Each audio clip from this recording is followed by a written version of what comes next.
Hi, my name is David Lofs, and I'm the author of Making Sense of the Cross, and also have the chance to be your guide through the video sessions that accompany the course materials that allow you to explore this book in a group study session. We're going to spend a lot of time together talking about the meaning of the cross. Now, I know on the one hand that might seem like a little bit of an unusual question. Why is the cross so important? Because we see the cross everywhere. Think about it, it's on the top of our building, sometimes it's on the front walls. Our hymnals, Bibles have crosses on them. You see crosses, people wearing crosses all the time. It's so clearly at the center of our faith. So why ask questions about it? Well, what I found often in teaching and in conversation with people is that sometimes those things that are right in front of us, those things that are right up front, are the ones we don't often know the most about. In fact, sometimes we get a little embarrassed to ask questions because we feel like this is something we ought to know already. If you're not sure about the way you understand the cross or where the cross fits into the larger Christian faith, I want you to know up front, that's fine. All of us have questions. Some of them are kind of small. Why does John tell the story of Jesus' cross one way and Mark tell a little bit differently? Some are much larger. Why all this violence? How is God redeeming the world through the suffering of this one person? And what does this tell us about how God might also be up to redemption in and through our own suffering? Whatever your questions, bring them. I'm so glad you're here, and I'm looking forward very much to jumping into this material with you. One of the things that might help us in asking our questions is to recognize that faithful Christians have been asking questions about the cross for the last 2 millennia. Really, every major theologian of the Christian church has had the cross at the center of his or her theological work. But you know, it goes back even further, even deeper. Because Jesus' original followers, that is, the disciples themselves, didn't know what to make of the cross. Nobody saw the cross coming. Think about it.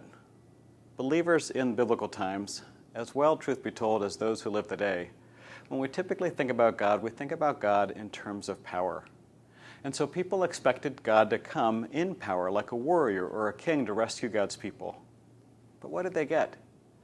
They got this mild-mannered Jewish rabbi who came teaching and preaching the kingdom of God, who had compassion on those who were around him, who healed here and fed there, who did miracles, who proclaimed forgiveness left and right, and who ended up offending the religious and political authorities of his day so that he was crucified.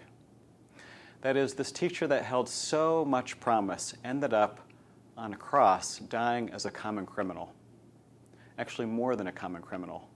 The cross, crucifixion, was something that the Roman Empire reserved for those they wanted to make a public example of. In fact, if you were a Roman citizen, you could not be crucified. It was reserved for those who seemed the worst of the worst and needed to be executed in a public way. So when Jesus came proclaiming the coming kingdom of God and gathered all these followers who were so hopeful that in him God was doing a new and mighty and powerful thing, and then when he was taken from them and crucified like a criminal, it turned their world upside down. They had to rethink just about everything they had assumed, particularly about 2 things. First, what was their picture of God now? If God wasn't a mighty warrior king, but instead was working in and through the life, death, and resurrection of this teacher, what did God look like? Second, they started also rethinking the way they understood their tradition. That is, they went back to their scriptures, what we often call the Old Testament, and read again the Psalms and the prophecies and the stories of God's mighty deeds in the past in a new way, through the lens of the cross. So asking questions about the cross is central to the Christian faith. And it's not only Christian theologians who are asking these questions. All kinds of people from different faiths and from different walks of life have questions about God, who God is, what God is, how God is for us, where and how God is present with us in suffering. So maybe you saw a movie not too long ago that seemed to echo a story in the Bible that you'd heard about the cross, or maybe read a book where one of the characters went through some suffering and found that redemptive. We're going to look to these writers and authors, directors, actors, and sometimes borrow from their insights as well to help us make sense of the biblical story of what God is up to in and through Christ's cross and resurrection. Part of the reason our questions about the cross matter so much is that whatever we say about the cross, we're also saying about God. I want to go back to something I mentioned just a moment or so ago when I said most of us tend to think about God in terms of God's power.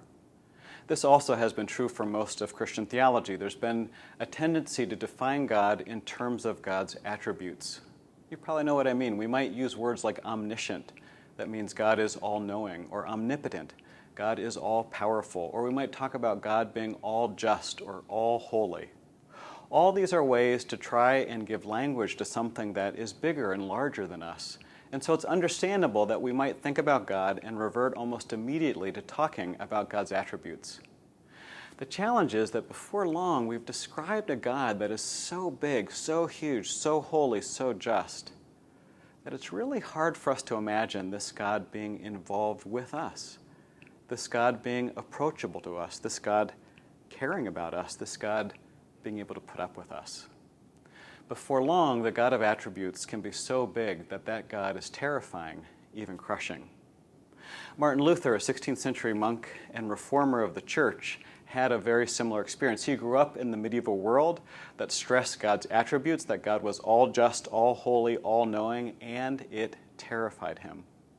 Later in his life, Luther would look back, in fact, and say that that God, the God of attributes, not only terrified him, but drove him to hate God.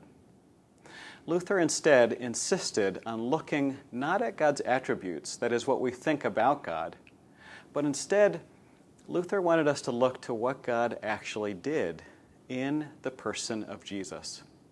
And what Luther saw there was one who came and taught and preached and healed and forgave and was crucified. Luther was convinced finally that all of our conversations about God needed to start with the cross. You can still all talk about attributes, but you need to see those attributes, even redefine those attributes in light of what you find at that man hanging on a tree. So what does all-knowing look like when Jesus is afraid or uncertain about the future? What does all-powerful look like when you see Jesus, who we confess is God, hanging on the cross? This is what sometimes we've called Luther's theology of the cross, and this is part of what we're going to do too. We're going to be open to risking our opinions about God, to put our views of God on the table, and to ask again and again, what does that look like? What does that sound like in light of what God actually did in and through Christ's cross and resurrection? So here's our plan for getting at all of these questions. We're going to spend a fair amount of time together looking at what Christians have said across the centuries about the cross. In fact, we're going to group a lot of the best insights Christians have had into 3 schools of thought, or 3 camps, or 3 broad approaches to understanding God's work in the cross. These are sometimes called theories of atonement, and I just want to spend just a minute with this term, this word atonement. It's a theological word, but it's also an everyday word. It's actually a theological word that comes out of the English language, maybe one of the only ones. Most theology comes from Latin or Greek, Hebrew, German, French. But this word at its root means exactly what it says, atonement, that is, at one meant. To atone for something is to recognize that something valuable to you, something important to you, is broken. And what you want to do is somehow make up for that, repair it, make it better. Take what was broken into many pieces and make them at one again. And so each of these theories, or each of these 3 schools of thought about the cross, tries to understand what is going on, how God is at work to atone, to make that which was broken one once again. Before going there, though, we're first going to review the stories of the cross and resurrection in the Bible. That is, we're going to look at each of the 4 gospel accounts and to try to hear the distinct confession of each author about what God is up to in and through the cross of Christ. With that in mind, we'll look at these 3 theories of the atonement, and then we'll come back at the end and weigh these in the balance of our own experiences, our own faith, and ask together the question of how can Christ's cross and resurrection not only be important in general, but also important to us? That is, how can what God did so long ago in and through Christ's cross and resurrection shape our lives today?